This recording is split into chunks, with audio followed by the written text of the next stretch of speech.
This conference will now be recorded. 7:06.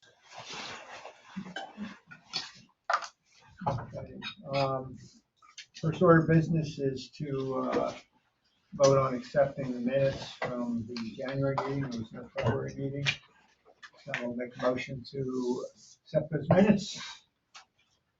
Okay, Sarah seconds. Yes. Okay, all right. All in favor? Great. Okay. I just wanted to add to Frank's email earlier.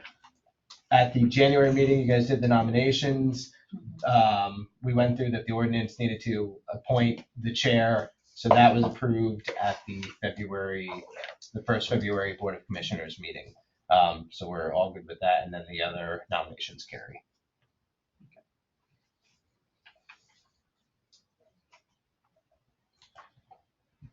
All right, next item. At our last meeting in January, we had a very extensive and informative presentation by two members of the Bushville Township Environmental Advisory Council. So just wanted to take a few minutes in case anybody wanted to share any thoughts from their presentation and how it might apply to what we're doing here. So I'll open the floor to anyone who might want to comment. I'd like to comment. I thought it was really invigorating, and I thought they were really informative, and they had great energy, and I think they energized us. I felt that we were, excited to do that. So that's all I'd like to say. Right. And I think they also explained to us, it was nice to hear what we can do. Yeah. What we can do as an EAC. I mean, we've read about it, but to actually hear what they've accomplished and how they went about it. That was very informative. Yeah, Chris, you brought it up, I think at the meeting that, it's a different township in terms of the issues they're dealing with. So I think, structurally we can take a lot away from what they're doing. The details of what we might do are probably going to be different than many of the issues they deal with. But I think, the way they operate and the integration of the EAC with the rest of the township administration is I think, something we can try to emulate here. Yeah. I found it helpful. I followed up with both Jason and Carrie on a number of things. Especially Carrie provided their checklist that they go through when they review land development plans. So that's something that we can definitely revisit when we get to that point. And then Jason was really helpful with some kind of guidance on some of the things I've been struggling with the official map and what we'll get into later with just some of the resources and identifying certain things. And partially Jason's involvement with the EAC, but he's also kind of a wetland scientist, a very accomplished person as well. So yeah, good person to ask questions. But it was, one takeaway from the presentation that I got was that the township map is really kind of the cornerstone to drive a lot of the activity that a group like this will be responsible for. Mm-hmm. Yeah, I agree. Kind of like a side note, if you don't mind, Frank and Chris, will we have to look at wetlands differently as we get further along in the Trump administration? Is wetlands still going to be, I know it's important today and it's important that's why we're all here, but will that lose its weight? It's a good question. That was actually something I asked Jason about what I wanted to know is not specifically with any administration changes, but just in the level of detail of the federal view of wetlands. And wetlands are a very specific thing. There's 3 criteria that they need to be defined as wetlands. And a lot of times it's understanding where wetlands are located. And usually the best source for that is the federal source. But the conversation was, and I think it kind of came up with the involvement from their EAC, is oftentimes we don't have good mapping of where every single wetland in the state or in the country is located. And there's areas where it might make sense to further investigate. And so that's something that I took away from their EAC when reviewing plans. If it looks like there could be potential there, we may not have it mapped fully based on that federal data. That might be something that this board wants to consider when it comes up in reviewing land development. If it looks like there's a potential for a wetland there, maybe asking for a little bit more information. Okay, and will the layer two of the addition to that concern is, do we have access to the maps that are currently available for wetlands Yes. before they potentially go down? Yes. Yeah. Okay, And, great, because I don't want all the ones that are no longer available, yeah. and we don't, and then we're totally in the dark. Yeah, it's a good question for the rest of the part of the agenda when we get into some of the data. And typically what happens with different layers of government and how one of the things I kind of want to ask this board of how we're viewing it is, I like to have a better understanding of data that we might be putting onto our official map and having that sort of source material and us maybe doing something to, whether it's adding a little bit more analysis or being very direct in what our source material is for the township for that same reason, and not relying on, if there's questions, where did you get this data from? That I think having really good metadata is advantageous to what we would put on an update to the official map. Okay, cool, thanks. So the township doesn't require like a wetland survey? They just go off the federal wetlands maps? Well, no, we do if there are wetlands present, but I think what we're finding is there might be some locations where it's just not mapped at all, but there might be something. A lot of those. Yeah, and there might be something there that we would think based on site conditions could trigger, it could be a wetland. To the best of my knowledge right now, there's not really enough in our understanding of it when we're reviewing it to say we think that there might be a wetland here. And that's where I think having this board review land development. And like, does anyone have like the authority to make them do a survey? Yeah, we could. Yeah. If we hadn't adopted ordinance, yeah. Well, do we have that ordinance? I mean, No. No, that's what we're talking about with the official okay, map. so like if and I that- wanted to build, as long as it's not like a federally listed wetland, I could just build on top of it, even though everyone knows it's a real wetland. There might be a violation. it's And then he If gets it's state not law, a- sure, but yeah. Okay. It's a You might bit be of a right. loaded question because you would think that there would be, it's not like we would look at it in any of the other multiple layers of review that we go through and not call it out for something as far as, sensitive habitat or something like that. But again, that's where the update to the official map and having you guys look specifically at those types of items, that just gives us more reassurance that there's eyes looking at it, and it gives the applicant a better understanding of this isn't something just pulled out of nowhere, that this is how all projects are reviewed. great, thank you. That's very powerful what you said. Thank you. Would you all agree? Yeah. Thank you. All right, with that, let's move on to the Gantt chart.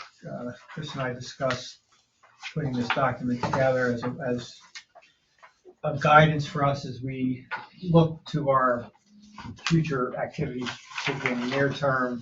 I thought it'd be helpful to understand how what we're doing integrates with the bigger picture around the landscape planning within the township, and how what the activities that we are undertaking dovetail with those of other groups that are relevant here. So with that, Chris, Yes. I'll give you the floor. Thank you, Frank, and thank you for this great but overwhelming idea. I think it was very much needed. Oftentimes we as staff get kind of lost in our sort of process and what we're doing day to day, and and sort of forget at what stage you guys, as dedicated as you are, you come in every month and you're not seeing everything in between.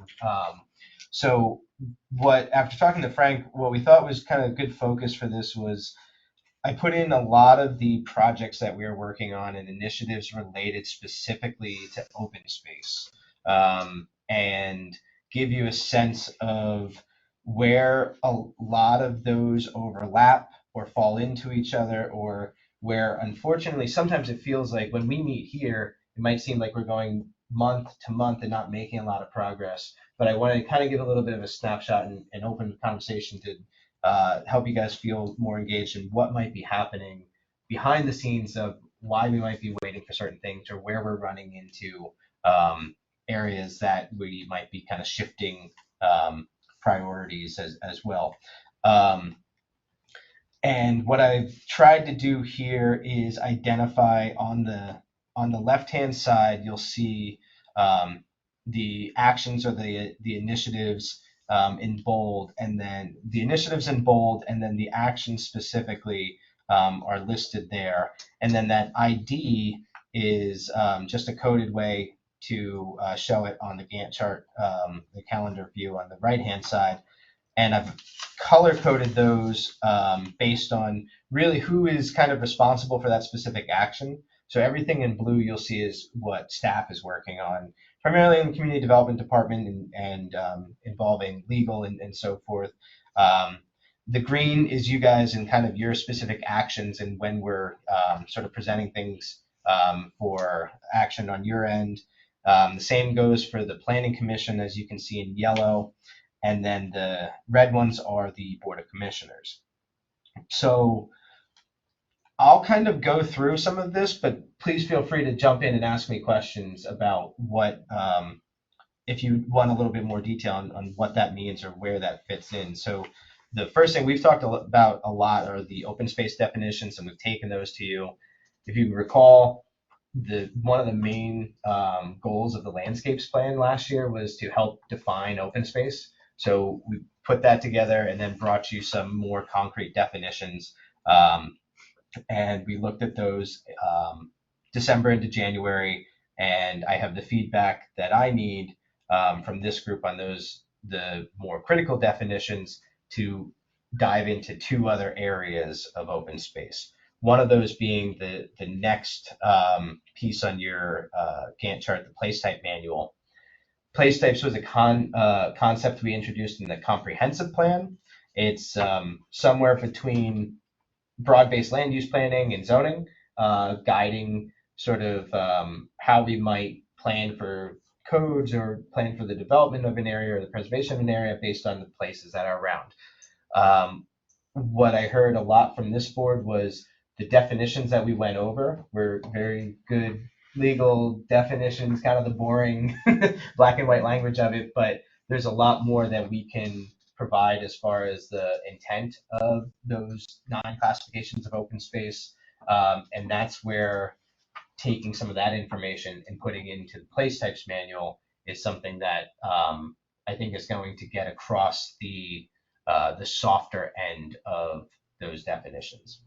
So we are somewhat in the process of developing that place types manual, starting with we have 4 place types that we've introduced in what we'll call the Jordan Valley area, and I can talk more about Jordan Valley later.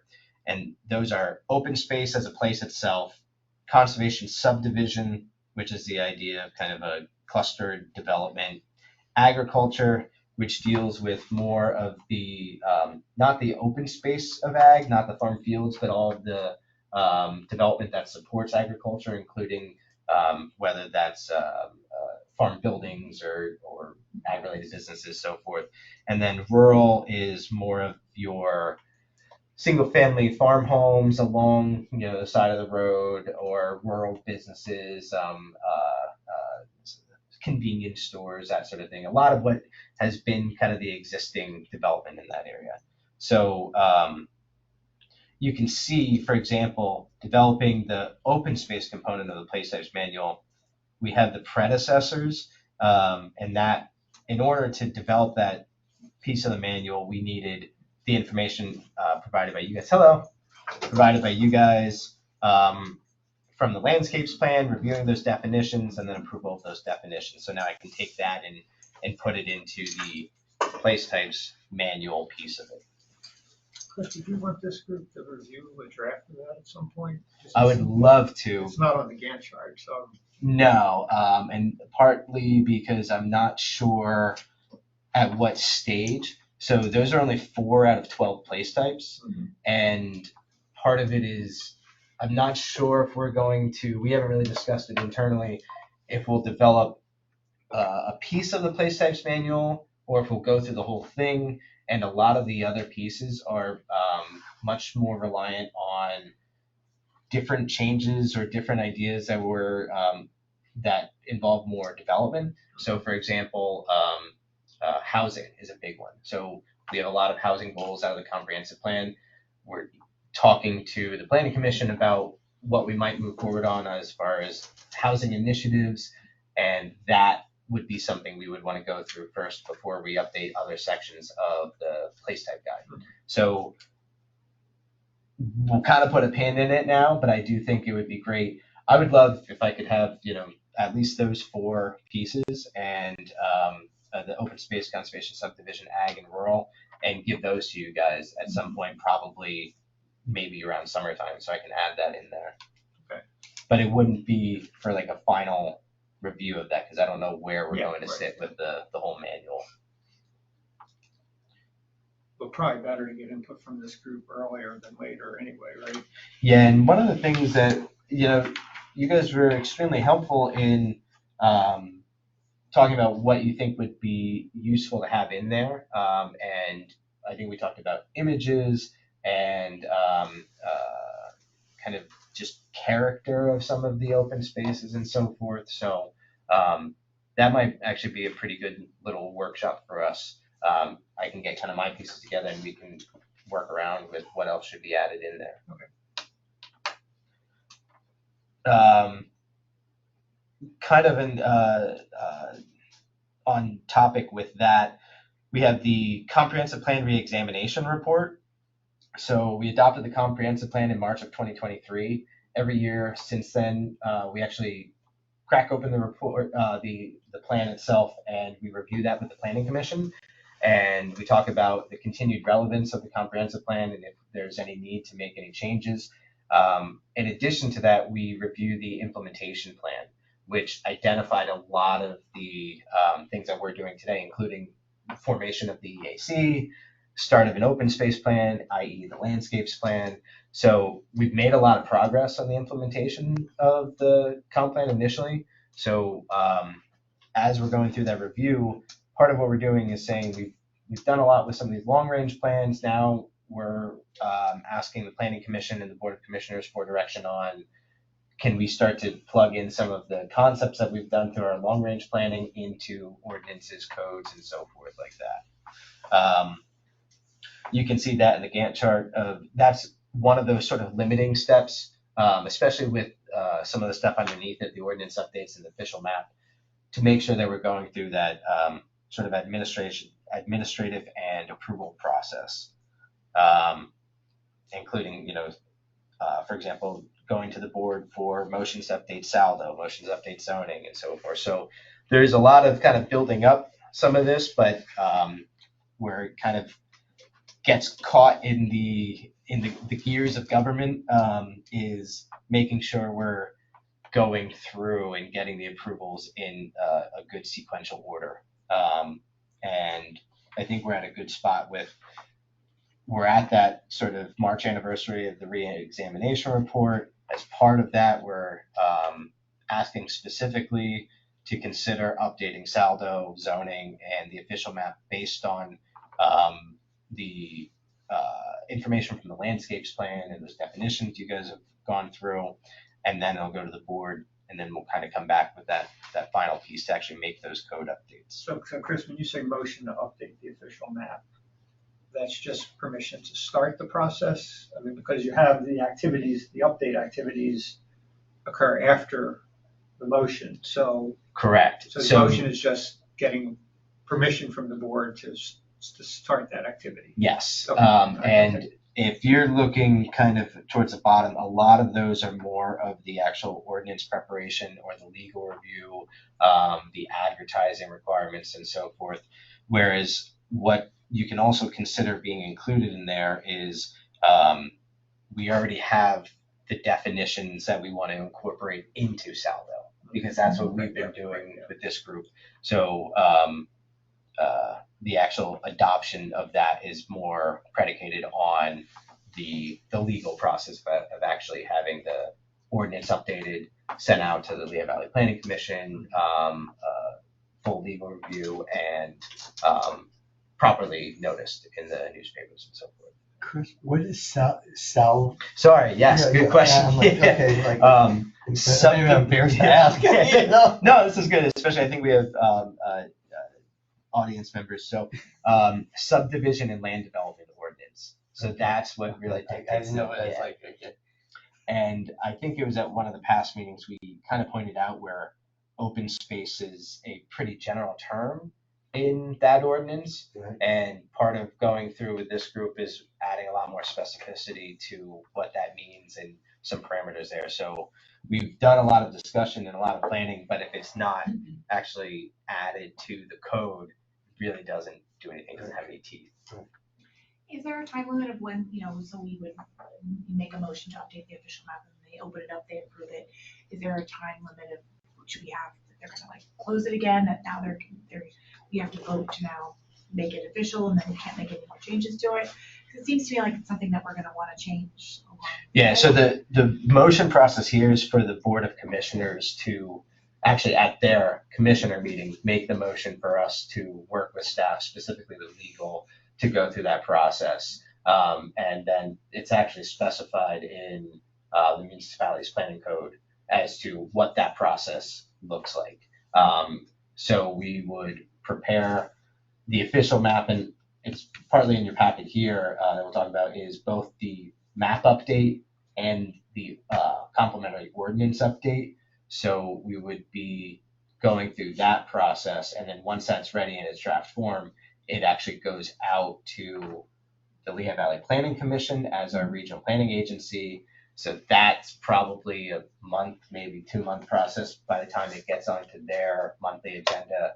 At their board, they review it, see if it's consistent with the regional comprehensive plan, vote to approve it.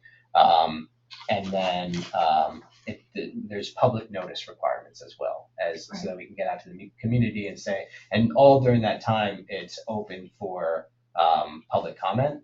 And we also need to send it to the adjacent municipalities. So we would have it go to all the municipalities, they take it to their their respective supervisors or so forth, and then they provide comments back. So that's where it's like usually at a minimum 3-month period. About that, yeah. To answer your question, it's not an easy process to update it, so Yeah. we probably need to be really specific in what we're looking for before we go through that process. Okay. So this OM6, on the chart is a placeholder, right? I mean, that could very easily slip in time, depending on how involved the process gets, right? That is my intent for that was hopefully by July and August, at the August meeting, we would actually present like the draft official map. But But there's yes, nothing magic about that date if we had to push it a month or two. because No, everything wasn't correct. We done. receive a Yes. lot of public comment or Yeah. comments from. Yeah, we might have planning rework, right, agencies, depending right. on. Yeah. Yeah, it might be a couple of iterations. yeah. Or actually, I'm thinking, so that would actually be the start of the public release period. That was my target, at least for August. Right. I see. Yeah. So the adoption could be at the earliest November, and I probably should have specified that November of 25 would be adoption at the earliest. So you're thinking August would be the start of the 3-month Mhm. comment period? Yes. Okay. Yeah. Knowing that we're there with some of it, but that's where all of the other stuff, all those other kind of prerequisites, the predecessors that we need for that, including comments from you guys on the resource preservation priorities, that helps us in preparing the map. We also, the official map also includes other components very specifically related to transportation. So we're doing a pretty big transportation plan as well. We're hoping to adopt the first phase of that, but also the second phase of that is in progress. So that won't be accomplished. We probably won't have enough information until the summertime for the transportation piece. So there's a lot of work to do up until it actually goes to the board to say. A quick question here, just so I'm making sure I understand. I think we're looking at official maps, that's what Frank is pertaining, or mentioning in the OM6 there, and you're saying the OM6 is going to be, if I'm understanding correctly, August, September, October, public comment, not what I'm reading here. I shouldn't take this literally, adopt official map ordinance. Well, the public comment part is, I mean, there probably should be one line differentiating the public comment period versus the adoption, but the public comments are required as part of the adoption process. Okay, yeah, that would be good to know, because Chris, I think you said that you would hope that they would adopt it perhaps in November or December, am I wrong? At the earliest. At the earliest, okay. Yeah, I I think we wanna just make need sure one you- extra line, Yeah. one row to differentiate between. Right, that would be helpful. Yeah, To have an sure. extra line there, yeah. Because that public comment thing, yeah, that's interesting, good to know. Public and Planning Commission Mm-hmm. review. So that, and that, as we kind of move forward, and then part of the getting those requirements, as I mentioned, what we're doing with the this group in the resource preservation priorities, but then also with the transportation stuff, the longer those push off, obviously kind of extends those timelines as well. So part of this is, I also don't want you guys to lose faith in, you're doing a lot of work and it might be a while until you actually see it in there, but we have to get through this work and in order to have it be ready to go.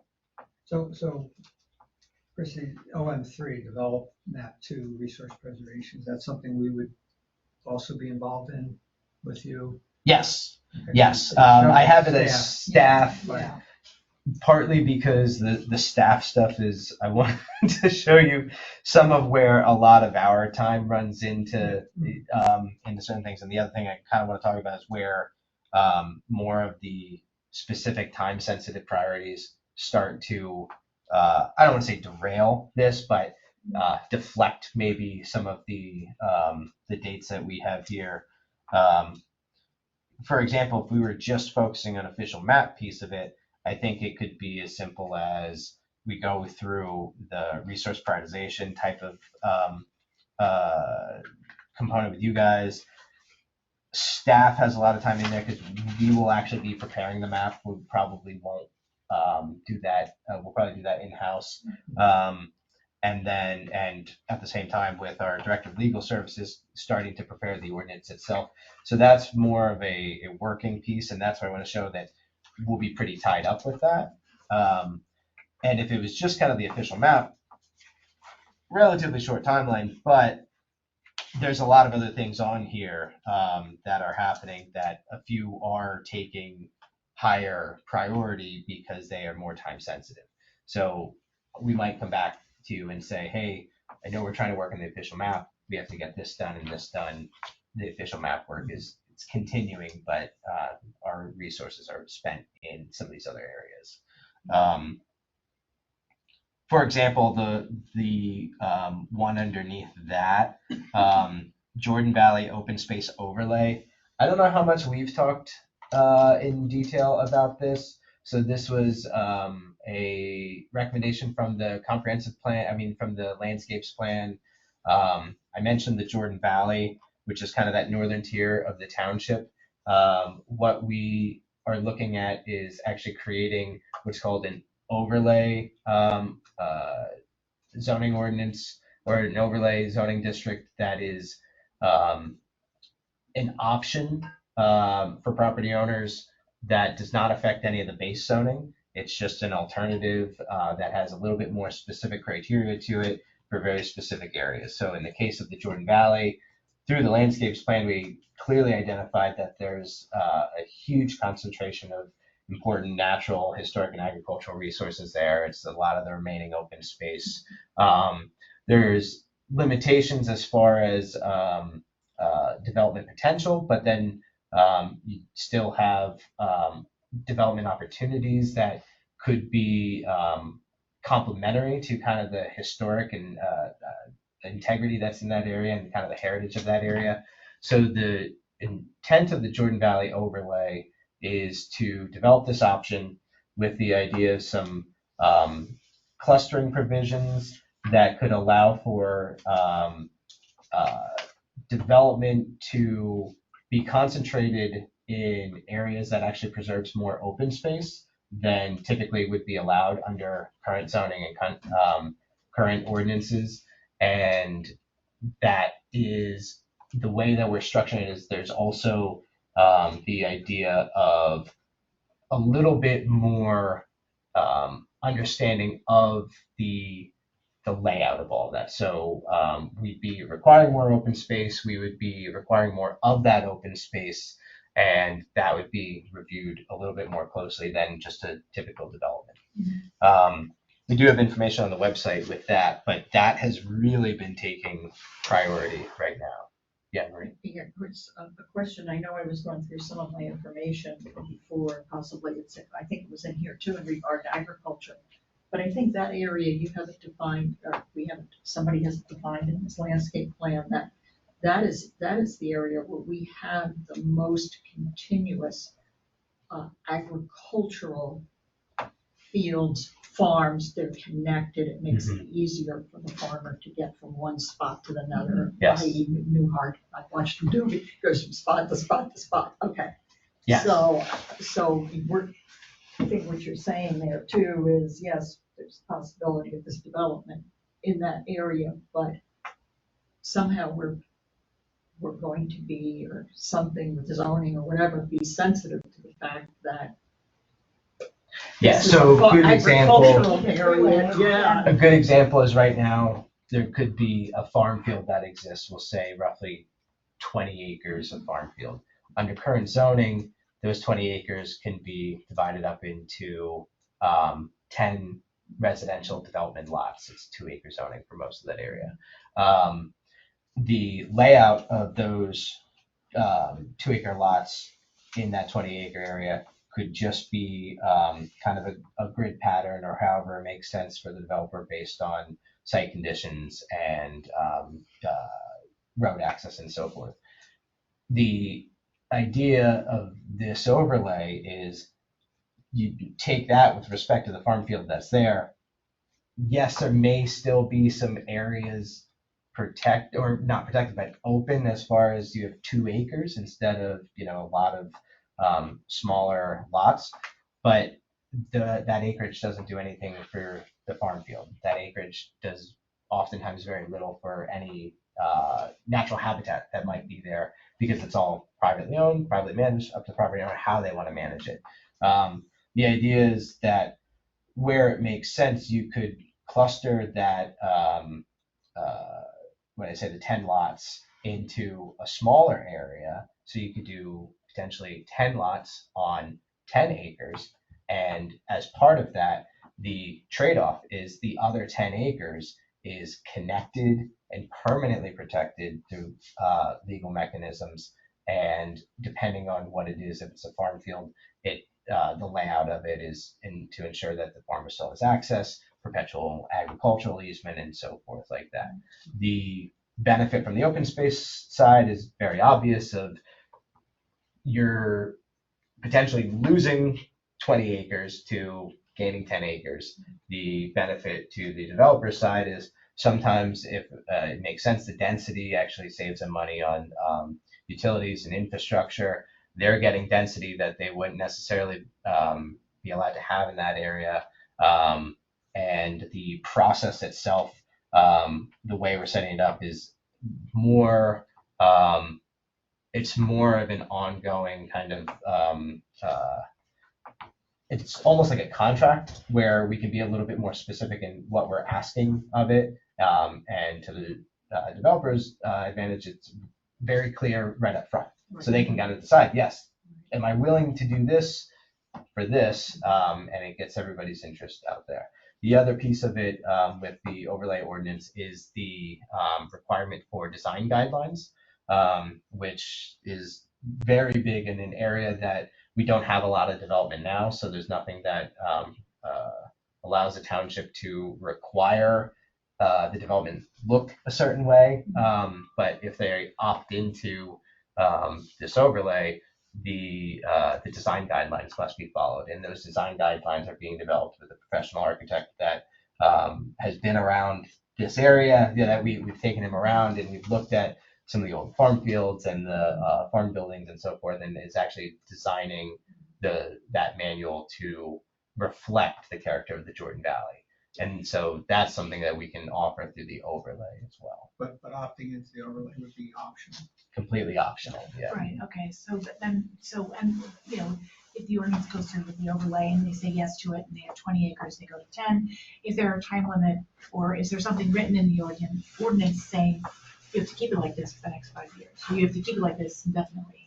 Keep the open space or keep the development? Keep the open space. The So they- open space would be subject to an easement, like either a conservation easement, most likely not like fee simple, Yeah. through a okay. conservation easement, so that they would be essentially protected open space areas with maintenance for them defined also in the easement. Great. Yeah, I like the idea of having a say in what these potential developments could look like. Mm-hmm. I think that's critical to stay with the character of this township, which we all heard so much about, especially if you went, you know, was at meetings. I heard a lot about the character of the township, and I know there was a lot put in here in the landscapes plan about the character. So I just think you can go almost anywhere in this country, you know, at this point, and I'm seeing subdivisions that look like subdivisions here, that look like subdivisions outside of Denver, that look like subdivisions in North Carolina. I mean, I want to use this word because I think it's severely lacking. There's no creativity. Mm-hmm. And there, in a lot of cases, I believe there's no thought to, okay, where are we putting this development and how does it reflect the character of the community? Mm-hmm. You know, so I think any kind of say that we can have in that, I think is wonderful, and I think it will play well with other residents as well, to know that, you know, there's that kind of thoughtfulness involved. That's my opinion, but The term we like to use for kind of the guiding principles with something like what we're developing in the overlay is conservation by design. So it's kind of that of you're looking at the site first, and because you have this as an option and it's not the standard zoning, and you know, municipal law, Pennsylvania law is very, very cut and dry, and it does not allow for a lot of what you're talking about to be a requirement for municipalities to do. Oftentimes it's just an ask, but by entering into this option, it's a little bit of a trade-off. And it allows us to be a little bit more intentional on the layout of the site and to have a little bit more back and forth, and to get a lot of that upfront. Also giving the developer some assurances that what they might be proposing and what we might be providing feedback on could be accepted. Because oftentimes they go through the process and then it's not until it's finally down and the trucks are there, they're bulldozing, and then everyone comes out of the woodwork and says, how did this get approved? So a lot of this is putting that up front and kind of working through that process so that it saves those complications on both ends. it's very interesting. Thank you. So that is Oh, we had a question. oh yeah, hi. Oh, hi. Would you mind just saying your name and your I'm address? for the record? Emily Leneville. Do you want me to spell the last name? Sure. Lenneville.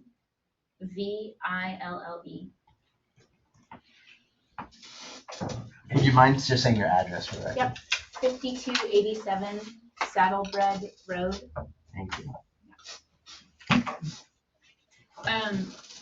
Do you have any idea, with the Jordan Creek overlay, and you said there were gonna be architectural guidelines, would there also be landscape architectural guidelines or suggestions? Yes, so we're including some level of landscape provisions in the ordinance.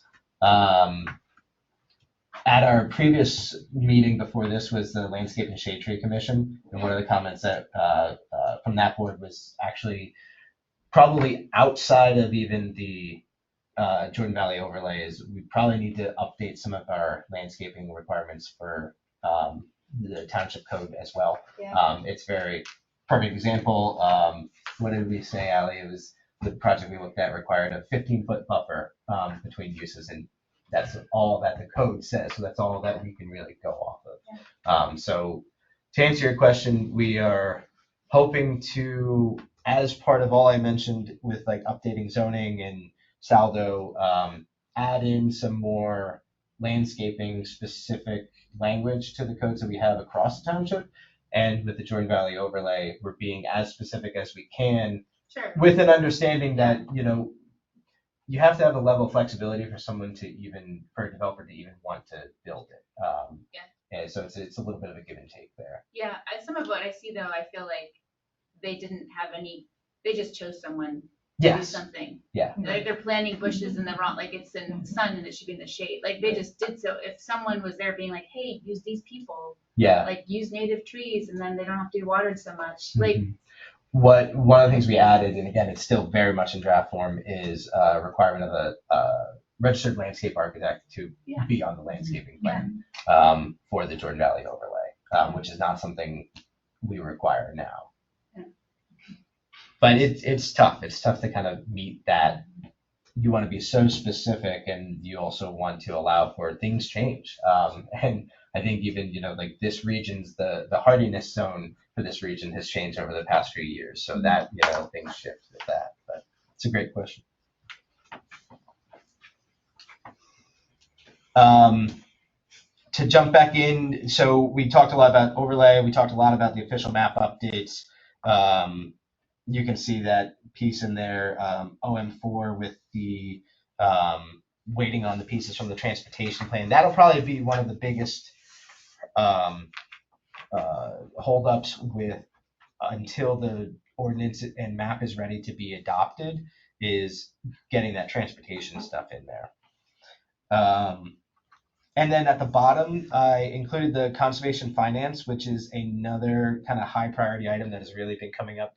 We've talked about this a little bit in the past.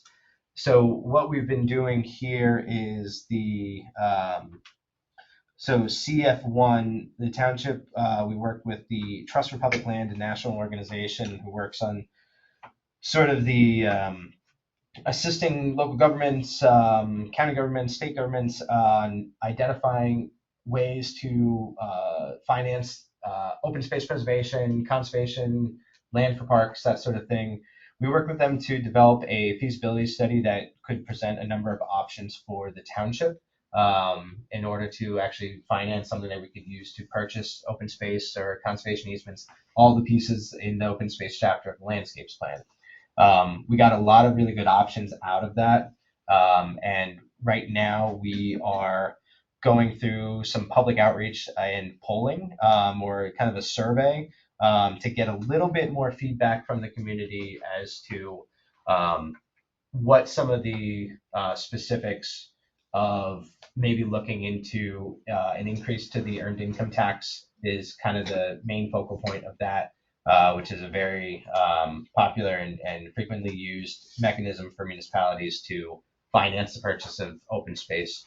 So we want to do a little bit of public outreach now. I just had a call earlier today on developing that survey. So that is something we're trying to get out as quickly as we can to get out to the community, get that feedback, because as part of this is we would need to develop an ordinance specific to say, this is what the township is looking at doing with potentially increasing the earned income tax. That then goes to the November ballot, and it's actually a voter referendum.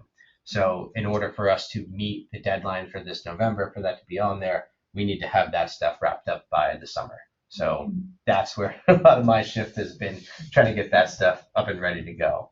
Chris, is that what I heard? I tuned in late to the last commissioners meeting. Is that what you were talking about? That's what we were talking about with the Sending survey. out cards, or Yes. you're sending something out? Yes. Okay. So we developed a postcard that will have a QR code and a simple URL on it. We're working with, it's actually the Muhlenberg College Institute of Public Opinion. They're nationally recognized for their polling information. So we're working with them to develop a survey that actually can help us better understand some of this information, specifics as to what the community would be interested on. X amount increase of the earned income tax generates so forth, X amount increase a little bit more, and just kind of get the appetite there from the community to make sure that if we put something on the ballot, it's not out of nowhere and it's a little bit more informed. We're hoping to have those postcards out to all of the township in the next, I think, 2 weeks. Is kind of where so there's a lot of work to do there, but that's kind of the goal for now. In your research, because I'm sure you did it, what percentage when townships do the additional revenue for land preservation, is it usually successful? Yes, so and that the Trust for Public Land, the organization I mentioned, so they track that all across the country. Okay. And they provided a lot of information on that, and they actually, it's like landvote.org, I believe, is the website, so you can go onto a database there and see every municipality, county, state that has passed measures like this. And yes, they're generally pretty successful. They're usually kind of bipartisan. It's when someone is looking into it, a community is looking into it, they have a reason to. Okay. From what we found in the landscapes plan and all of the support for open space preservation, it kind of pushed us to say, yes, we can't accomplish everything through requiring more open space or being more specific about the open space required. We can't accomplish everything through creative zoning, and we need to be a little bit more proactive in actually acquiring properties when the opportunity arises. And in order to do that, we have to have the finances. So I believe we were presented with 5 options or something that we can do, and we're very much leaning towards the earned income tax as one of those options. Thank you. And Chris, you just gave some really good explanations on this card.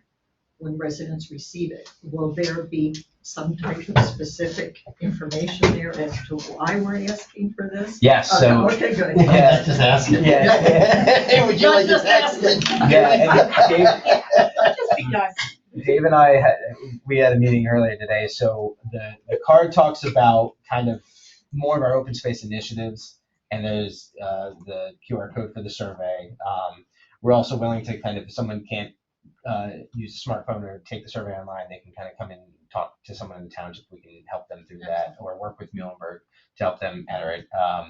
And then we're developing sort of a landing page that really gives a lot of the background. So there's a lot of information in the landscapes plan as to the why open space preservation, what we heard, the importance of it specific to this township. So it's not just out of nowhere, and also being realistic in the opportunity for open space. There's only a limited amount of open space in this township.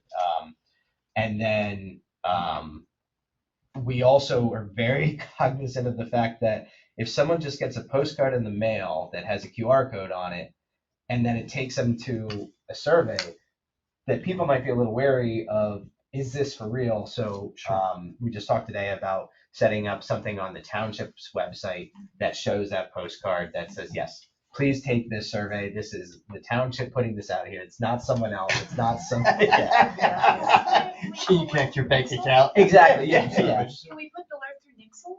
Sure. Yeah. Mhm. I mean, I wish more would come, like, I feel like we don't utilize that enough, Yeah, Nixle, like the whole thing with Nixle is that's more for like emergency. Right. Like you don't want to oversaturate people with it, because then when something really happens, like you want them to be aware of, you want I them. know that's a school of thought, I get that, I do. Yeah. But I feel like all I work off of is alerts. Yeah. I feel like that's how I run my life. So I get what you're saying, but I feel like that might be changing. I feel like that idea might be changing. I mean, so all I'm saying is. But alerts everything are is good by a me. high priority alert. Yeah, Yeah. everything's important. Yeah. Right, everything's important. Yes. Breaking news. Yeah. But then- In Nixon, you said Nixon? Nixle. Nixle, you Nixle. register for that on the South Side. That's for like Yeah. alert, like there's a. I'll send you a link on how to register for it. But to be fair, when You you want sign up for it, it Yeah, does wait. ask you, do you want emergency? Do you want sort of normal communication? It does break down what type of communication you want. Right. It's when like you register. emergency, advisory, or just general. The problem is most people don't sign up for the general, so I always have to use advisory. Oh, right. And then like the emergency is kind of, it's like reverse, almost like a reverse 911 kind of thing. Yeah. But we don't thankfully have to use that very often. Yeah, right. So, That's but, It is, I like it, so. yeah, that's good feedback though. Thank you. I could try to push it out more often. I like it. So that is my Gantt chart. Thank you. It's ever updating and shifting and, yeah, thank you, Frank, again for the suggestion. I hope this is helpful to all of you to get a sense of kind of where you fit your piece of the puzzle and some of the holdups, but also maybe some of the things that once we get through it, I think there's some good suggestions here of some touch points that we can make sure that we identify down the road for, okay, let's bring this back to the EAC for review before it moves on to another spot. Yeah, no, this is great, Chris. Thanks for this.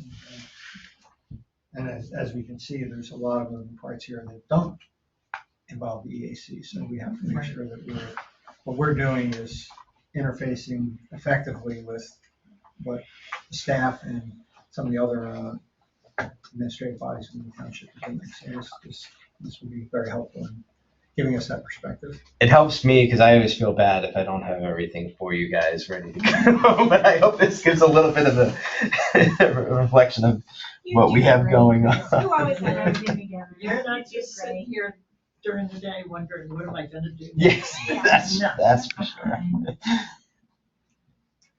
All right, should we move on to the next agenda item then? Chris, I think this again is you. Yes, so clearly from earlier with the Bushkill Township EAC feedback and identifying all the pieces related to each other, one of the common themes is the official map. We've talked about this a lot, so I wanted to kind of give a little bit of an overview, get some feedback, get a little bit of direction from you guys in how we can start to get some of the pieces ready so that when we are ready to kind of pull the trigger on, okay, let's go, let's update the official map officially, it's not like we're starting from scratch. Oftentimes the official map process takes about a year for most municipalities. If you're starting from scratch. Yeah, so I think we are way ahead of the game, luckily. So just as a quick recap, the official map is that combined map and the ordinance. And it's used to implement the goals and the vision of the comprehensive plan. So following the comp plan, it's a great time to update that regardless of what we're doing with all of the landscapes plans and transportation plans. It is usually used to show future public lands. So oftentimes you'll see municipalities use it to identify some of their priorities for areas that they'd like to see for open space or for parks or for a community facility or a library or something like that. There's usually a big transportation component where they might show, future road connections and so forth. And it's very important. It's not a zoning map, so it's just kind of the guide. Every time we review a land development plan, we confirm its consistency with the comprehensive plan, but also with the official map. If someone comes in to develop a piece of property that is on our official map that shows this is a high priority that the township has expressed interest in protecting, well, that gives us a pause. That gives us a chance to kind of stop and negotiate with the developer and start what is a very explicit legal process allowed to municipalities. So right now we have an official map. We've had an official map for a long time. Right now it's in 3 sort of individual maps. I'm not a big fan of our official map. I think we looked at it a couple meetings ago. There's a lot of great stuff in here, but it doesn't really have the teeth to it. It doesn't have the specificity I think we're looking for. So what I think we're going to do is take whatever's in there that's still relevant, but it's almost like it's not just an update to that map. I think we're doing a whole new map. And I think that what we've been playing around with is also the idea of 3. Again, we tried to whittle it down, but with the goals that we have and the needs to be specific, I think what we've been playing around with is an existing conditions map, which is always great to have just to give people a sense of what's there on the ground at the township. It's a good reference, that authoritative reference point. And then I talked about the transportation, especially coming off of our transportation plan. There will be some areas identified, like the potential active transportation network, all of our sidewalk and trail connections and things like that that we've talked about over the past year or so. And then what I've been calling sort of the resource priority, what Dave Manhart in our office calls the landscapes map. So basically everything we've talked about in the landscapes plan, what would be the priority there for preservation. So as I mentioned, that kind of first map, the existing conditions. What I've highlighted here is we would have the roadways and facilities. I think it's also important to identify what our protected open spaces are, and emphasis on that word protected. So for that, I think that's another piece with this board.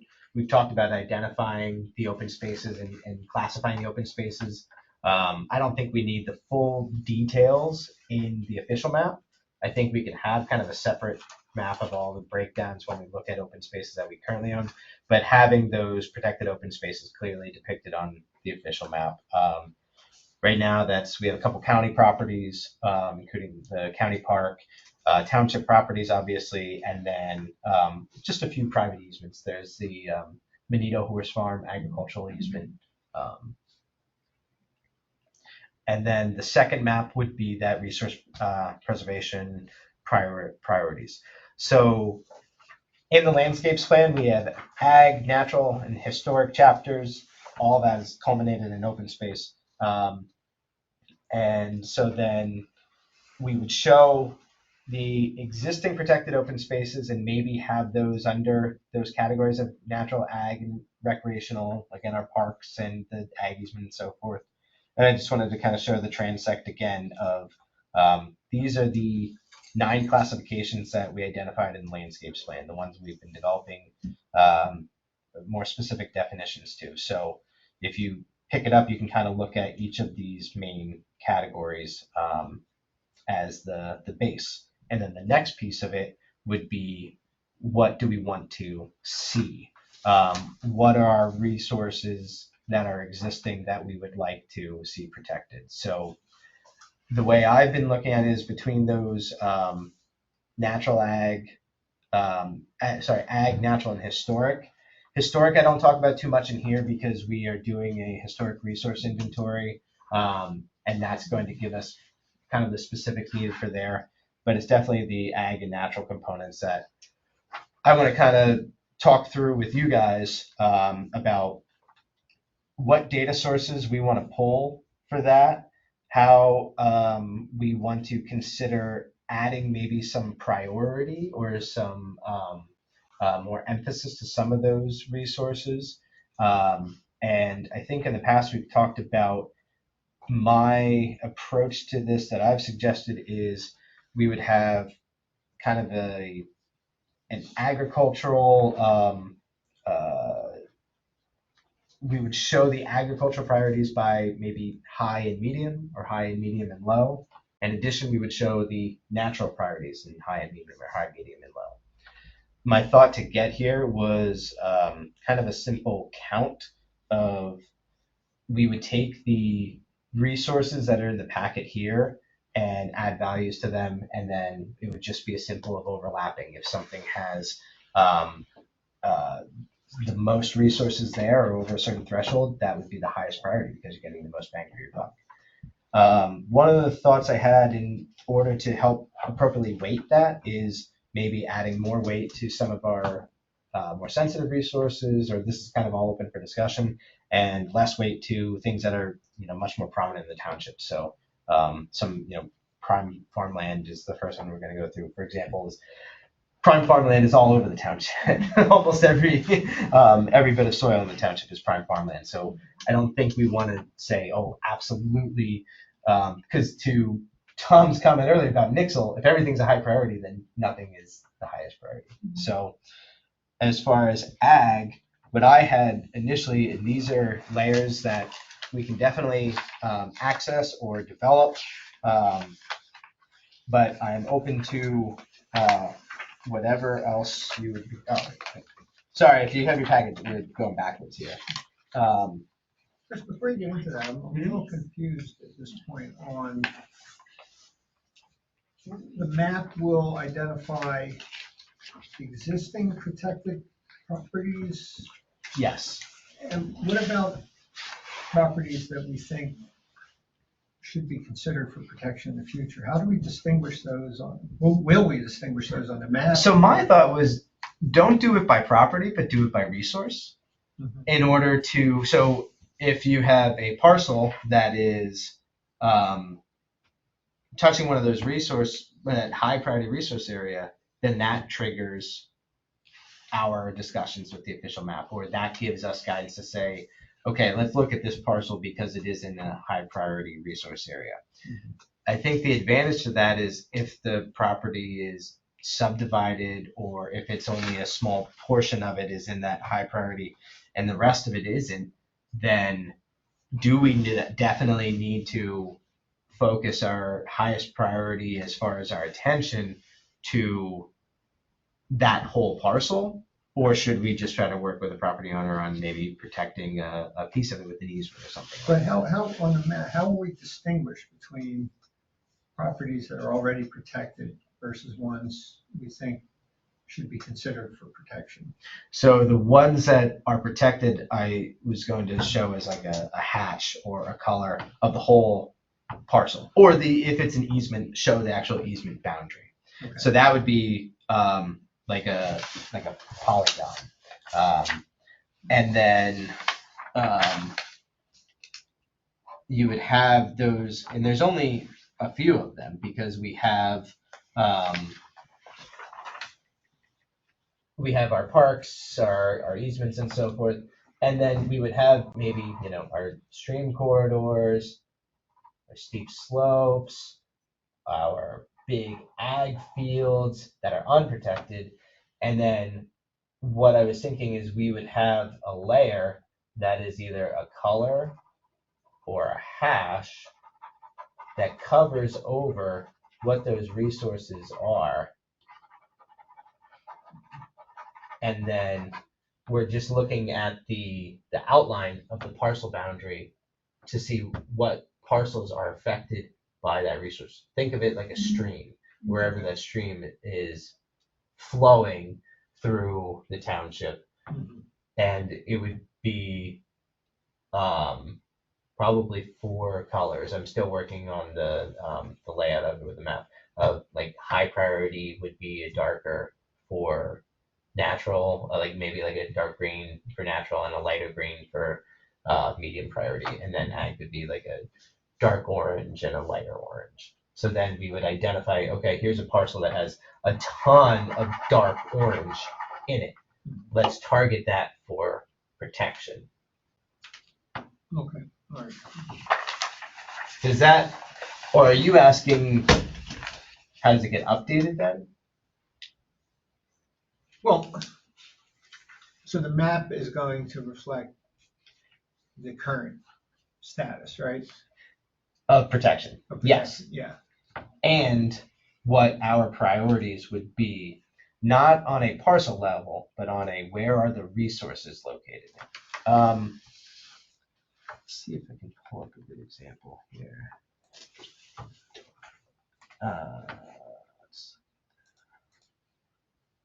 Also, this is the first page. Yeah. I We noticed, yeah. had the piles of. We're going backwards. You were nice enough to bring it to us. Yeah. I mean, Not realize it.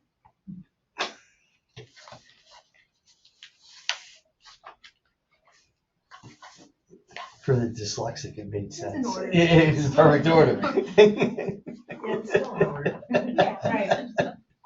Made total sense to me. Let's take a look.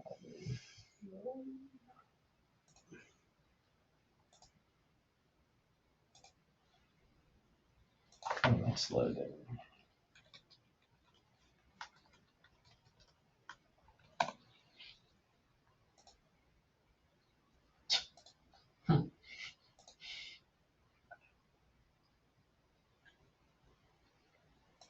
So I was pulling up the landscapes plan.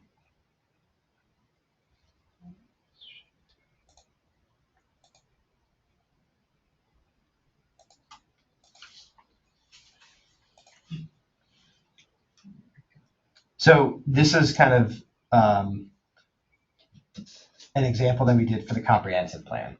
So if we look at that, what we did there was just individual counts of a couple of things, some of which are listed in here. And you can see, but we also combined a lot. So you can see kind of these dark red areas. The darker it gets, the more resources are there. Obviously, where the stream is kind of the highest culmination of that. What I'd like to do is kind of talk about how we can weight some of this. For example, this whole area here, this is a supporting habitat for something off of here. It's just a pretty large bubble around it, but it shows that there's that supporting habitat. But that also doesn't look much different in color than this, than that, and so forth. So my thought was to have something like this, and then we would have the parcels overlaid over top, so that when you come in, you can see, oh, well, let's focus our areas for preservation on the darkest colors. Or if there's, a large parcel here and not much of it is even within the priority area, but some of it is, that could spark a different conversation. Let's talk about maybe restoration. But there'll be parcels within those areas. There'll be the entire parcel map. Right, but some of those parcels will already be protected, right? Yes.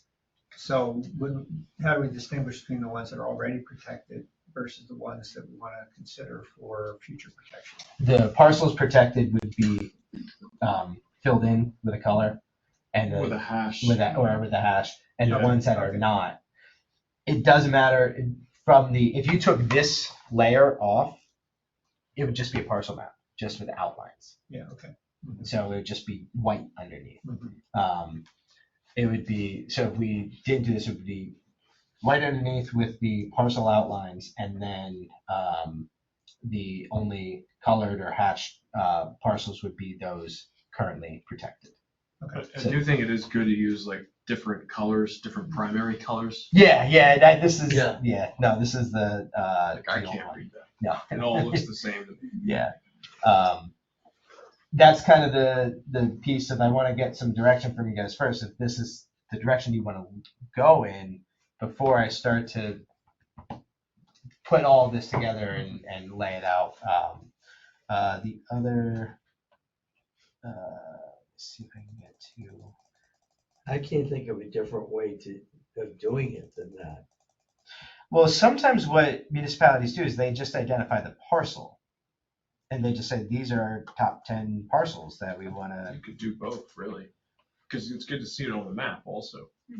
Yes, and well, I'm hoping that it kind of, you see it without it having to just be the, you know what I mean? Like it's kind of clear enough if it's 80% is covered. Let me see, here it is. That's an example, but I want to go to the natural. Page 126. Yeah, right. Here we go. The only pages that I've loaded there. Oh no, that's not actually.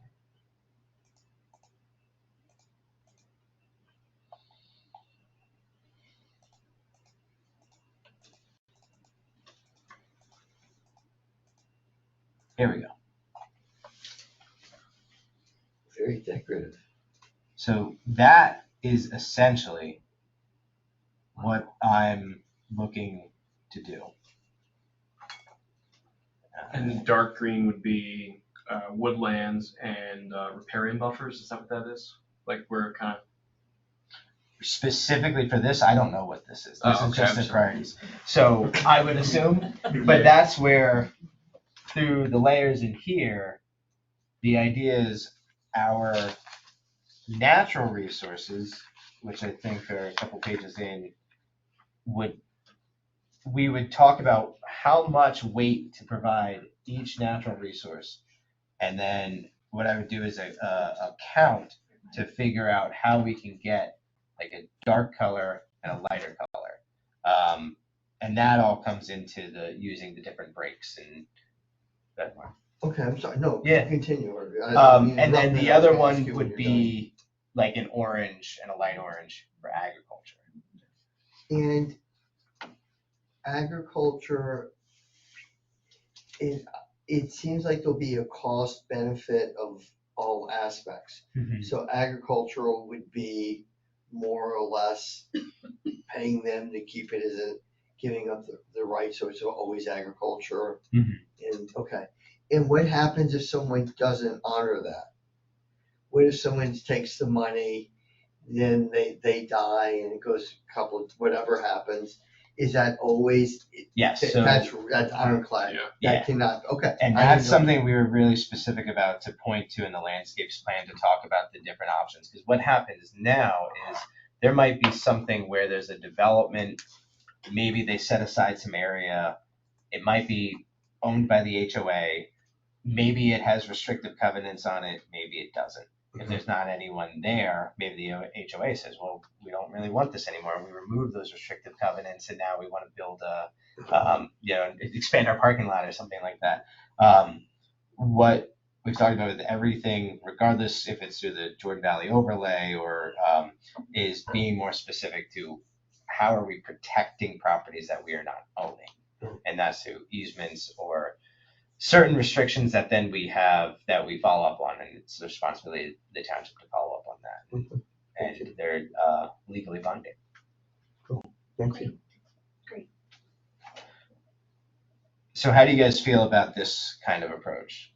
Does this, and I mean, if you would rather go a different way, I'm open to anything. No, and then you're saying parcels would be laid over. Yes, yeah. That makes sense, okay. I can agree with that too, because if they overlap, so. Right, and then we can adjust the weights, Yes, yeah. which is cool. I found this. Especially if there's money set aside and you have a limited amount of money, it's like Exactly. we're, for whatever dollar amount. There's always a limited amount of money. Yeah. Exactly, but Yeah. thank you. So Chris, what map are we going to be reviewing because if the map's not gonna be up for review, open to be changing until May, but we're slotted in to kind of start looking at protected areas now, we're gonna look at the old map and we're gonna start. No, I want to know, what do you want on the new map? I want to make the new map. Okay. So that's what I want to ask, like with this kind of, do you guys, I can pull all these layers together and make the new map. How do you want to? It would also help us, I think, if the peripheral of our township map, we could see if there's a natural resource that abuts, that changes could potentially change our thoughts, if that makes sense. Let's just say there's a beautiful tract of land that abuts something. It could be Jordan Creek, like they have this beautiful massive thing. We don't see it, therefore we just say, well, that area, until we see it as a little more of a bigger picture. So I'm hearing like adding something about adjacent resources outside of the township. Yeah, just along the peripheral. So when we look at it, we're seeing, instead of micro, we're seeing more of a bigger picture of what are the resources all around it. Otherwise, we're making it, we're hurting them and we're hurting ourselves. How are we identifying what the number one is? I don't know if so my thought was for these, for example, these are the ag resources. There's 4 of them that I thought about: soils, and I can either keep it up or go through. So with soils, you have prime farmland, which has its kind of definition. That's its own layer. Farmland of importance, usually it's its own layer of, if it's not considered the prime farmland, it's kind of the second tier to that. But it could actually be raised higher if there's something really important in our region, say for like, this is great mushroom growing. Yeah. But I don't think we have any of that here. Who's grading the soil? USDA. Okay, they actually will grade, they Yes, grade yeah, the they're soil on the farm. provided by That's USDA, cool. yeah. And the Natural Resource I have a Conservation. question. Yeah, I didn't know. I deal with it at work all the time, so I'm like, yeah, of course. Sorry, Derek, I didn't know. Stupid question. No, it's okay. Again, it's like one of the things I don't. No, that, other these are, people don't this know. is It's a what, great question. yeah, Yeah. Yeah, it's an excellent question. these are the kind of questions I want to get through, because this is Right, just my shot at like, Yeah. this is where I'm starting, so let's expand on it. And then the other piece is, we heard a lot, Maria mentioned it tonight, the connected farmland, you know, making sure that we're not dividing up our large tracts of farmland. So this would be something that we would create, and it would be taking kind of those big tracts of 10 plus acres or more of land that's currently farmed. And so I think that would be its own kind of resource that could have some weight to it. And then similar to that, and this one, not really sure if we include this or how we include this, but we heard this a lot from especially the farmer Joel Newhard. It's not just the farm field, but it's access to the farm. And if you have a really nice big tract of farm that then gets developed all around it, and it becomes more and more cost prohibitive for him to get to that, that's a challenge to keep it going. So I think just kind of the example of seeing, maybe adding some value to where our farms have good access for our farmers. So this would be a little bit of kind of playing around in GIS to get this. So I'm just going to kind of go back to, these were the 4 layers, I'll call them, that I felt like we could easily pull together that are the agricultural resources in the township and that we could add some weight to. To answer your question, Sarah, I don't know if it's one versus the other. I think what we would try to get out of is, if I'm doing this sort of weighted average type of thing, if say we assigned 1 point to all of these, then if you have all 4 of these on a parcel, that parcel gets 4 points, or that area, you would see the darkest area where the concentration of these 4 would be. But are there things like this that may be more important from this group's perspective than others? For example, like I said, that prime farmland, if we look at a map of prime farmland in the township, it is probably 60% of the township. So does that get as much weight as to maybe some of the other items on here? And are there layers that you think are important to agriculture that could be missing? So I guess what I would suggest is the idea of, maybe if you like these 4 layers, maybe assigning a point value of 0.5 for kind of the lower end, 1 for kind of the medium, and then 1.5 for something really important. And then what we'll do is I will combine all that with these layers, and we'll spit out a map to look at, and we'll see what it looks like. And hopefully it'll kind of, we can play around with the breaks and see if it gives us that clear concentration of high priority areas and those medium priority areas.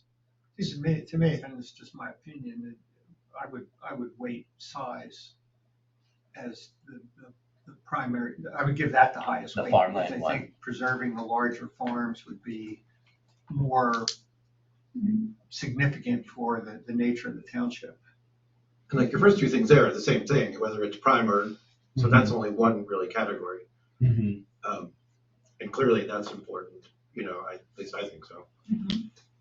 I guess, is the goal like to just, I guess, keep farmland, or is it to make like good farmland? Yeah, good question. That's what I was thinking. Do we care? You do, because if you don't preserve the ability to have it be good farmland, you're not gonna have good farmland. Okay. It's just gonna be overrun, and the worst thing you could really do is have no one to be an agricultural operator. There's actually a lot of people that talk about that constantly at the state level, you know, preserving the farmer as well, you know, ensuring that they are going to be able to sustain their operations, because you look at a lot of preserved farms in other surrounding states, and they haven't done that.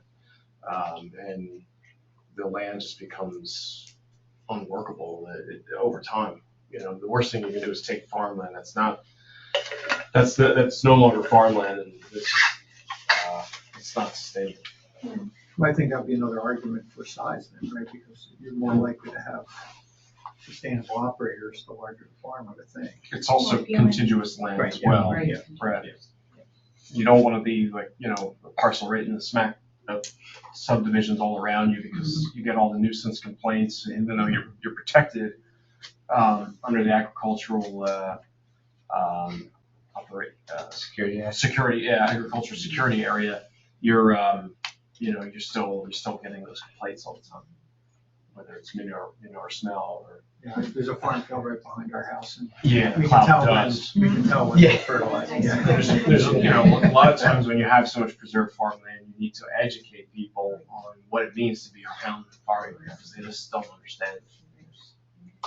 I like what you said, Tom, because that's the key, because we have just abandoned farms, then you get, You get yeah, thistles, you get, Yeah. the land becomes worse than, it just doesn't, yeah, it's not Yeah. a good sustainable practice. Are we Right. giving any higher points to maybe like an organic farmer or someone that's growing other than, It's up to you guys. I mean, I think you were at the panel that we had, the ag panel, and we kind of heard two sides of the coin there.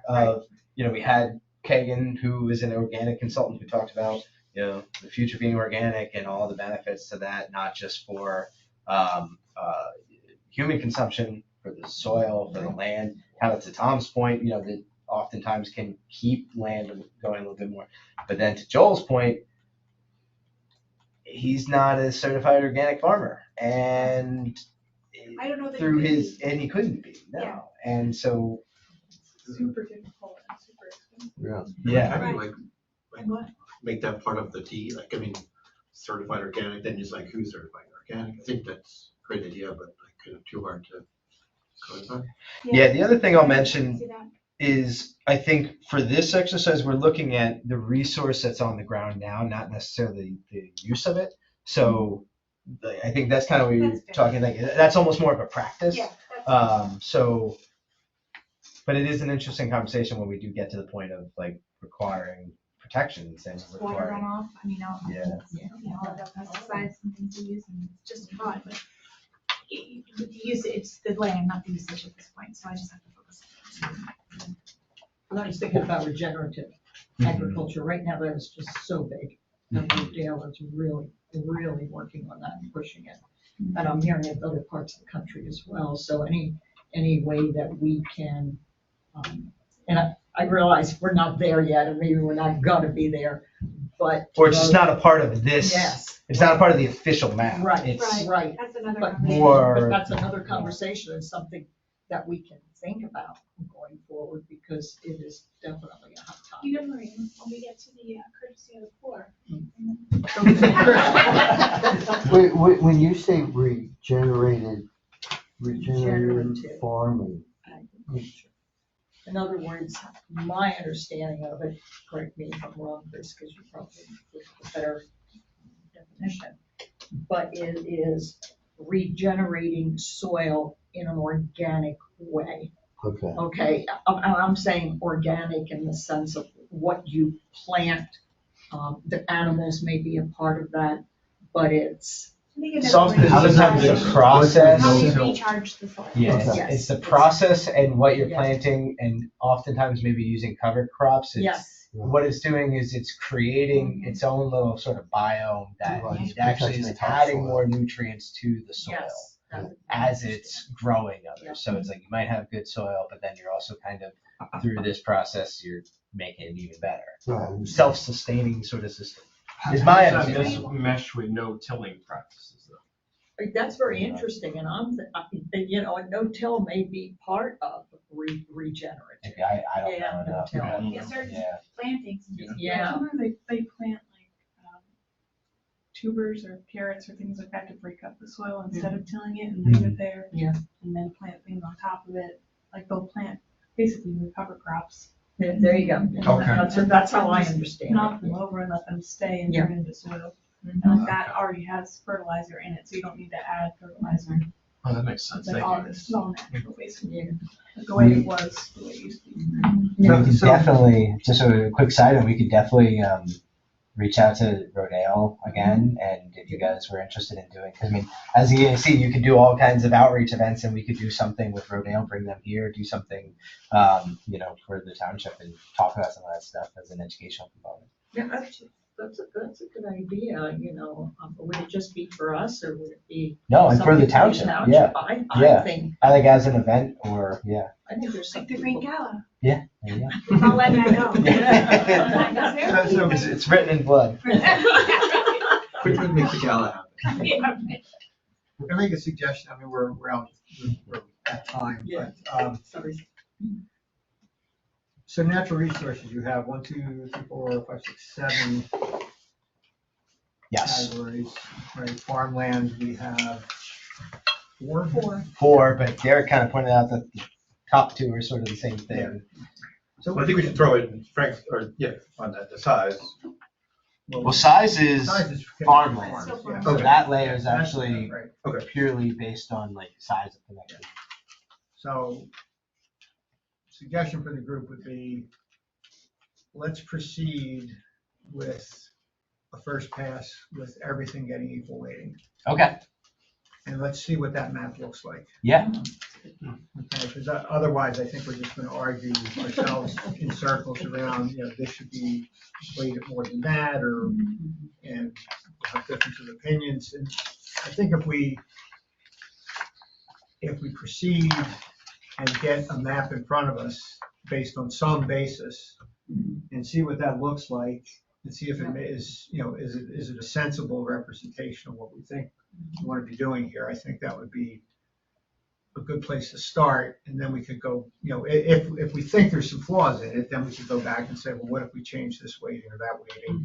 And, maybe there's another iteration on it. But I think if we could see that first iteration, Yeah. that would be helpful for this discussion. Agreed.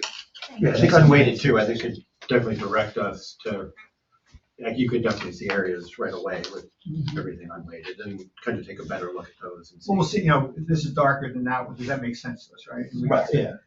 If we think that's a higher priority, but it's got a lighter shading, then we could say, well, maybe we want to change the weightings to. Right, I think, Right, as I said, I think the unweighted could give a lot of answers. Yeah, right, yeah. Oh, but then Chris will have his colors worked on. Yeah.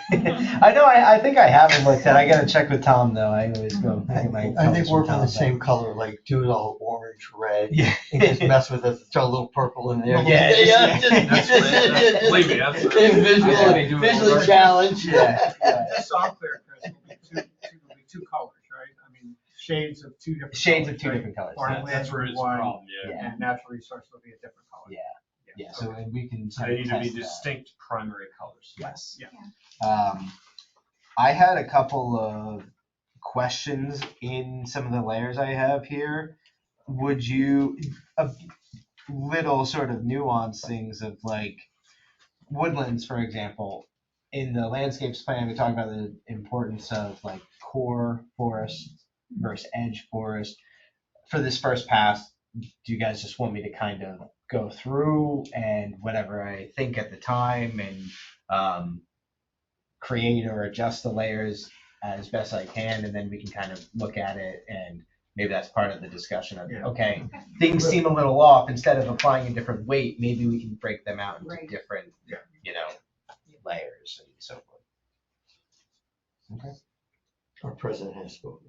I guess just be consistent, I guess, Chairperson. be consistent with like. Thank you, you do it, Bauer. woodlands, like, just I think what I'll do is like, just like a broad layer. Like I won't break things down a lot for a lot of this. So I think this page that says natural resources, I'll start with something like that, just general as is without breaking down some of the details. And yeah, I can play around with it. I just wanted to, give you guys a chance to kind of dig into the weeds and so forth. But yeah, for the time being, I can give that first pass and we'll discuss on the next meeting. All right, quickly, you want to talk about the upcoming events then, so we can. Yes. Not quickly, but I do want E-recycling event is April 12th, Saturday, and that's in the park. Yeah, it's in And- Covered Bridge Park. Yes. I don't know, have we had it That's there? great. No, it's the It first was at the time. high school. It was at the high school. It was at the high Yes. school, but yeah, this way it's kind of a logical flow with the way the park flow. You know, and we have What do the we parking do lot. with all the electronics that's brought in? They yeah, I mean, like they get processed by the company. Yeah, so where that ends up, that's a great question. I really don't know the answer to that. But I mean, it's green earth. That's Yeah, their- it's cleaner. Clean earth, yeah. Yeah, I mean, that is their business to do electronic recycling. So Right, they but have, where it ends up, like Well, after, I'm just wondering. yeah, it's There's certain pieces that they dismantle and reuse, In- specific in- things that they make the reuse the that are precious valuable. metals. Exactly. Yeah. So And that's really their bag with that. do we have like a paint day or something like that? You know how people have paint and they just, good question, I don't Yeah, know. I'll- you know, Household has. household, We that's- haven't had one of those. And Yeah. We rely on the county to facilitate that. how do they do it? They'll do like a countywide They'll program. do that, they're gonna do it this fall, Yeah. because I reached out because I have some stuff. So it's gonna be sometime in the fall. They weren't sure of the exact date, but they said to go back to the Lehigh County website and look like in July. Yes. Okay, June, July, something like that. They should have that fall date then of when and where it will be. But yeah, because that's a We big can one. talk about it again, because I, Yeah. you know, Yeah. that's a good thing. Yeah, it's a good thing to know. What do you got? Anything good? Any waste? Hazardous, oil-based, my leftover oil-based finishes and paints, that kind of stuff they take out, Beer. thank goodness. What? Beer? Yeah. Oh, okay. I Ally, do signed you up wanna? for the Earth Day event. Nice, nice. Ally, do you want to talk a little bit about what we're doing? Sure, I am super excited about this Earth Day event.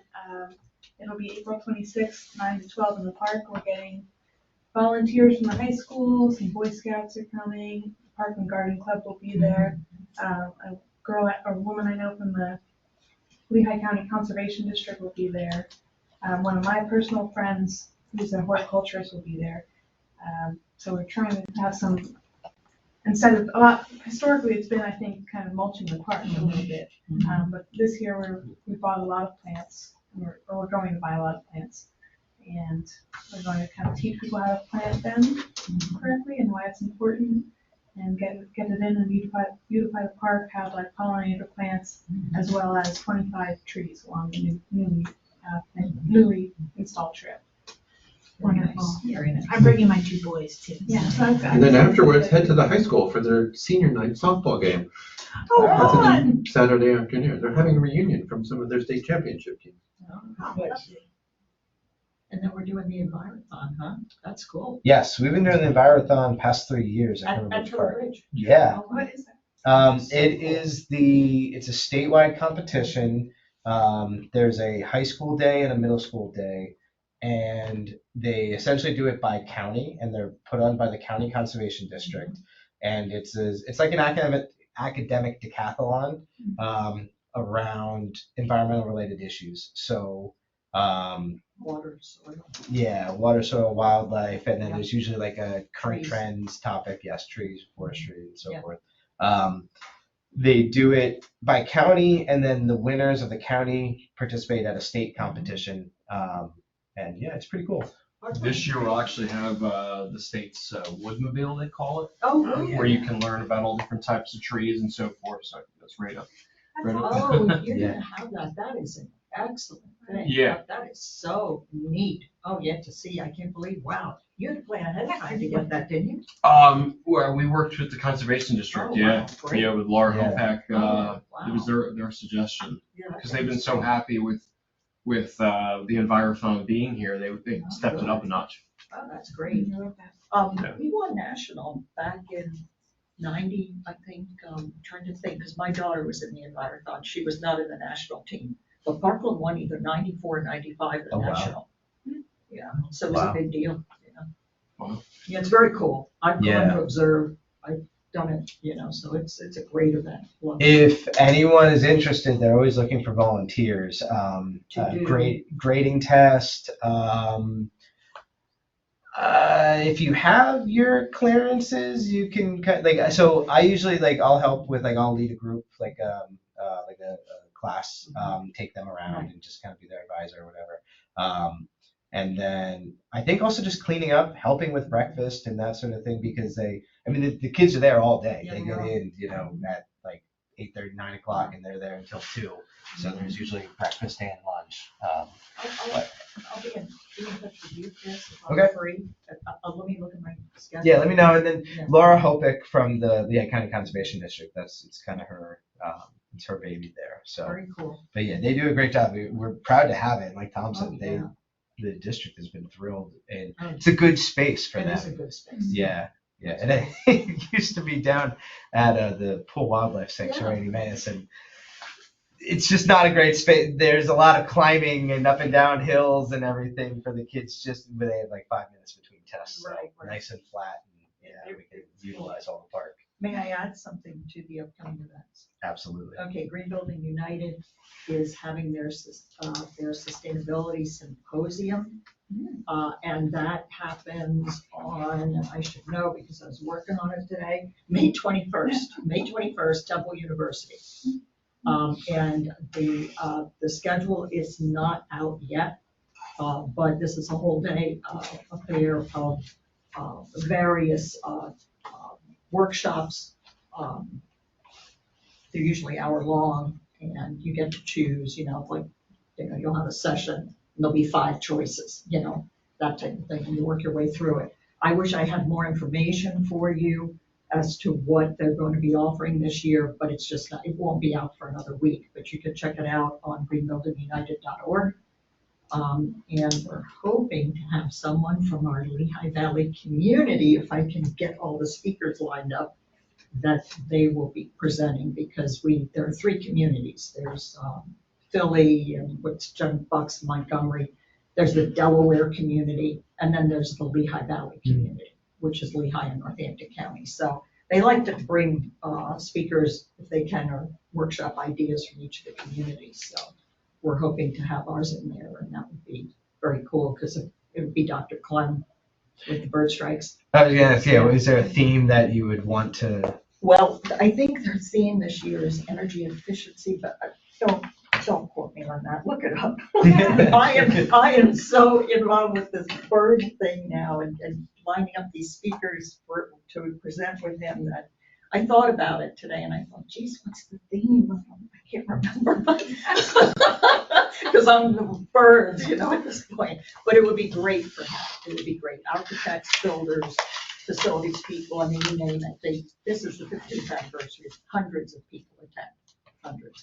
It's a very big deal. So, I'm sure some of us could find topics there to go through the whole day, Meals are provided. It's great. So, just so people know. One other event is one happening this Wednesday and next Wednesday. I think it was attached to one of our meetings, actually. Well, Wednesday, I'll be attending. Oh, right. I was gonna ask about that. I'll be attending the Thank you. LVPC That's right. Climate Action Plan workshop. So it's 8:30 to 10:30. So let's make a note, and I can report out at the next meeting. Excellent. Thank you Put that so on much. as an agenda item for next I time. was gonna come, yeah. I Maybe we could can't. carpool. Yeah, Maybe we could carpool. That's what I said in my email. he We're also. talking about it now, that's why I'm bringing it Nobody responded. up. I'm responding now. Yeah, I was planning on. If you drive her there, she'll go. Yeah, you can pick me up, bring me coffee.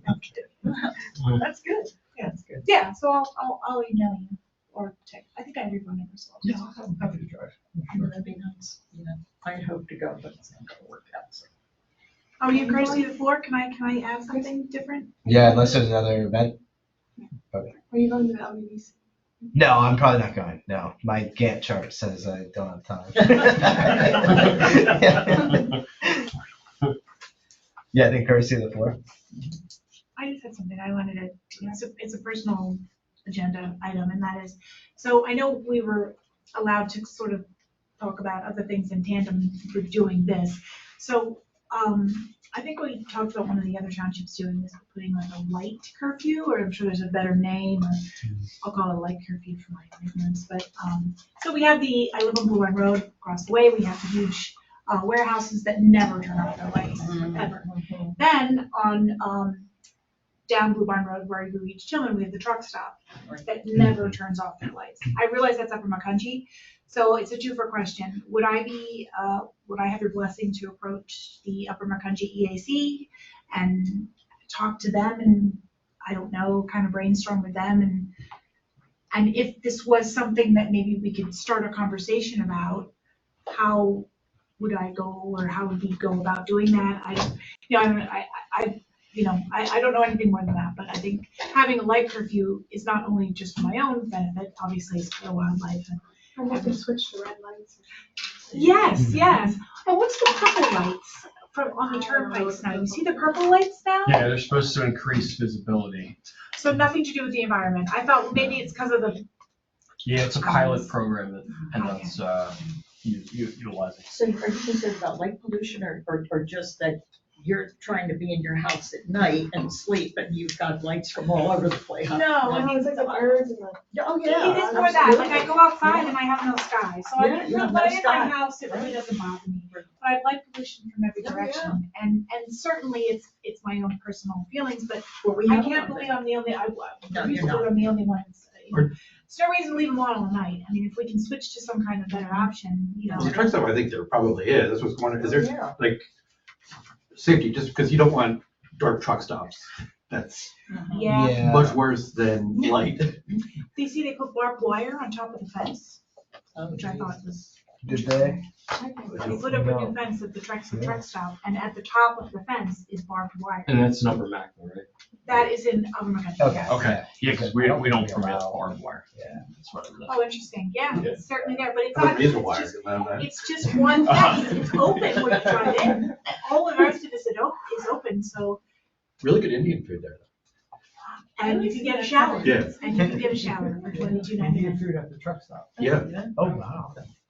So I mean, the sign, even just the sign itself is completely obnoxious, and certainly that's our jurisdiction here, but, you know, for me to approach I don't know if that's allowed, for me to reach out to them and maybe ask to. I think mean, if I you did it as a private citizen, I don't Yeah, know if you're like saying like, you know, I'm a member of South Whitehall EAC, Yeah, like then you might need like the full blessing of the township then. as the township You don't representative. want to represent Correct. the EAC unless you've got the board approval. We'll Agree, We'll yeah. pull it for you. like Well- this, or like, well, I won't, I mean, it's easy. Well, to and I would just be not- worried about Right. what your, if it was like, hey, I'm coming to tell you about something that South Whitehall is doing, but it sounds like we're not doing anything yet. No, So- yeah, so I mean, I don't know, like how, certainly we're busy, and I get that, but, you know, we can all multitask. You know, obviously, I'm asking, you know, you. No, I think I mean, going, it's something we could look at, you well, know. I was just gonna wouldn't. suggest the lighting, we want to review our lighting ordinance. Correct. But if the existing truck An stop, existing facility would be, for lack of a better term, grandfathered under the Really? zoning. Yes. Shit.